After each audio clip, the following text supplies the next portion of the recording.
હરિઓમ સાથે સ્વાગત છે તમારું અમારી ચેનલ ઉપર ધાર્મિક કથાઓ। આજના વિડીયોની અંદર જયા પાર્વતીના વ્રતની રીત વિશે જાણીશું। તો જયા પાર્વતીનું વ્રત અષાઢ સુદ 13ના દિવસે કરવામાં આવે છે। એ દિવસે વહેલા ઉઠવામાં આવે છે, નાહી ધોઈ શંકર પાર્વતીનું પૂજન કરવામાં આવે છે। એ દિવસે મીઠા અને ગોળ વગરના ખોરાકનું એકટાણું કરવામાં આવે છે અને રાત્રે જાગરણ કરવામાં આવે છે। વ્રતની કથા એમ છે કે એક હતો બ્રાહ્મણ અને એક બ્રાહ્મણી હતી। બંને સત્વાદી હતા, નીતિવાળા હતા, પ્રભુ ભક્તિવાળા હતા અને આગળ જે કોઈ આવે તે ખાધા પીતા વગર જતું નહીં, એ એમનો નિયમ હતો। એ ખાધે પીધે સુખી હતા, છતાં એમનામાં અભિમાનનો છાંટો પણ ન હતો। આમ એ બધી વાતે સુખી હતા, પણ ભગવાને તેમને માત્ર એક જ વાતનું દુઃખ આપ્યું હતું। એમને શેર માટેની ખોટ હતી અને આ શેર માટેને કારણે એમને રાત દિવસ સતત ચિંતા રહી। એક દિવસની વાત છે, એક દિવસ નારદજી ફરતા ફરતા તેમના આંગણે આવે છે। બ્રાહ્મણ એમને આવકારો આપે છે, ફળ ફૂલથી એમનું સ્વાગત કરે છે, સત્કાર કરે છે। ત્યારે નારદજી પૂછે છે, કેમ છો, મજામાં ને? ત્યારે બ્રાહ્મણ કહે છે, આ મુનિરાજ મજામાં છે, આપની કૃપાથી અમે સુખી છીએ, પણ કહીને અટકી જાય છે। ત્યારે નારદજી પૂછે છે કે બ્રહ્મદેવ, પ્રણ શું, કોઈ વાતનું દુઃખ છે?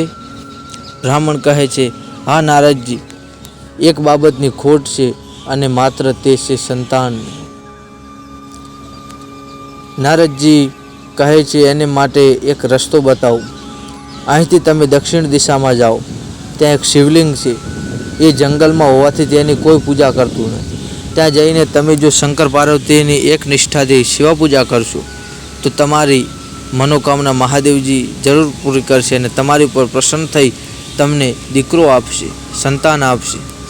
આમ કહી નારદજી ચાલા ગયા અને બીજે દિવસે બ્રાહ્મણ પૂરી તૈયારી કરી બ્રાહ્મણ અને બ્રાહ્મણી દક્ષિણ દિશામાં જંગલ તરફ ચાલી નીકળ્યા। ચાલતા ચાલતા થોડા દિવસો તેઓ ભૂખ્યા અને તરસ્યા મહાદેવજીના મંદિરની શોધમાં જંગલમાં રખડ્યા, પણ તેમને ક્યાંય આવું મંદિર દેખાણું નહીં। આખરે તેઓ જંગલમાં થાકીને હારીને એક ઝાડ નીચે બેઠા હતા અને વિચાર કરવા લાગ્યા કે હવે શું કરવું।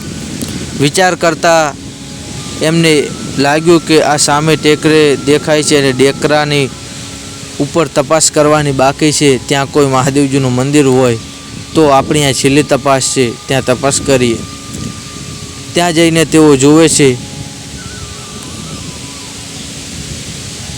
ટેકરા ઉપર એક જૂના ખંડેરમાં મહાદેવજીની શિવલિંગ છે, એક નાનકડું મંદિર છે। આ શંકર પાર્વતીનું મંદિર હતું। એક ખૂણામાં એમણે રહેવાની ગોઠવણ કરી, પછી સ્નાન કરી તેઓ પૂજાની શરૂઆત કરી દીધી। મંદિર પાસે જ બીલીનું ઝાડ હતું, ત્યાંથી બીલીપત્રો લાવી સવાર સાંજ નિયમિતપણે તેઓ સ્નાન કરી પૂજાપાઠ કરવા લાગ્યા અને આજુબાજુમાંથી ફળ ફૂલ વીણી લાવી તેઓ પેટ પૂજા પોતાનું ખોરાક લેતા હતા। આમ કરતાં કરતાં 5 વર્ષ વીતી ગયા, પણ શંકર ભગવાન પ્રસન્ન થયા નહીં। એક દિવસ બ્રાહ્મણ ટેકરો ઉતરીને ફળ ફૂલ લેવા માટે જંગલમાં ગયો, પણ સાંજ પડવા આવી તોય તે પાછો ફર્યો નહીં। એટલે બ્રાહ્મણીને ચિંતા થવા લાગી, આથી તે તેની શોધમાં ચાલી નીકળી। ટેકરો ઉતરીને થોડેક દૂર ગઈ, ત્યાં તેણે પોતાના પતિને એક ઝાડ નીચે બેભાન પડેલો જોયો અને પાસે એક કાળો નાગ ફૂંફાડા મારતો જોયો। બ્રાહ્મણના પગના અંગૂઠામાંથી લોહી નીકળતું હતું। આથી બ્રાહ્મણીને લાગ્યું કે ચોક્કસ મારા પતિને નાગ કરડ્યો છે। આથી એના મોઢામાંથી એક ભયંકર ચીસ નીકળી ગઈ। ત્યાં તો એણે 16 શણગાર સજીને સામે પાર્વતીને ઊભેલા જોયા। પાર્વતીજીને જોતાં જ બ્રાહ્મણી નમી પડી, એટલે એને પાર્વતીજીએ આશીર્વાદ આપ્યા અને બ્રાહ્મણને શરીરે હાથ ફેરવો સજીવન કરે। પછી પાર્વતીજી તેમને કહ્યું, તમારી બંનેની અનન્ય ભક્તિ અને શ્રદ્ધા જોઈને હું ખૂબ જ પ્રસન્ન થઈ છું, માટે તમારે જે વરદાન માગવું હોય તે માગો। ત્યારે બ્રાહ્મણ અને બ્રાહ્મણી કહે, માતાજી, અમારે બીજું તો કાંઈ જોતું નથી, પણ અમારે એક શેર માટેની ખોટ છે, અમારે સંતાન નથી, માટે એનો કોઈ ઉપાય બતાવો। પાર્વતીજીએ ઉપાય બતાવતા કહ્યું તમે જો જયા પાર્વતીનું વ્રત કરશો તો તમારે જરૂર સંતાન થશે. એટલે બ્રાહ્મણ અને બ્રાહ્મણીએ સવાલ કર્યો કે આ વ્રત કેવી રીતે કરવું. ત્યારે પાર્વતીજી તેમને સમજાવે છે કે આ વ્રત અષાઢ સુદ તેરસને દિવસે શરૂ કરવામાં આવે છે અને વદ ત્રીજે પૂરું કરવામાં આવે છે.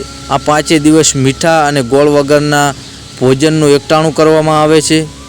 પહેલાં 5 દિવસ જુવારનું ભોજન, બીજા 5 વર્ષ મીઠા વગરનું ભોજન, ત્રીજા 5 વર્ષ સામા ખાઈને, ચોથા 5 વર્ષ મગ ખાઈને વ્રત કરવામાં આવે છે. આમ છેલ્લા દિવસે જાગરણ કરવું જોઈએ.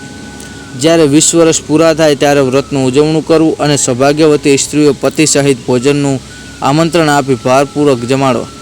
પછી કંકુ જેવા સૌભાગ્યના દ્રવ્યો દાનમાં આપવા.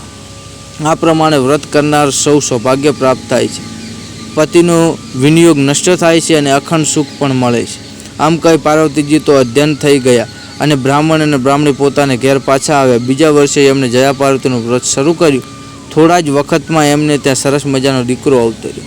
આમ હે જયા પાર્વતી, તમે જેવા બ્રાહ્મણ અને બ્રાહ્મણીને ફળ્યા એવા વ્રત કરનાર સૌને ફળજો, વાર્તા સાંભળનાર, વાર્તા કહેનાર વગેરેને ફળજો. જય પાર્વતીમાં. હર હર મહાદેવ. હરિ ઓમ.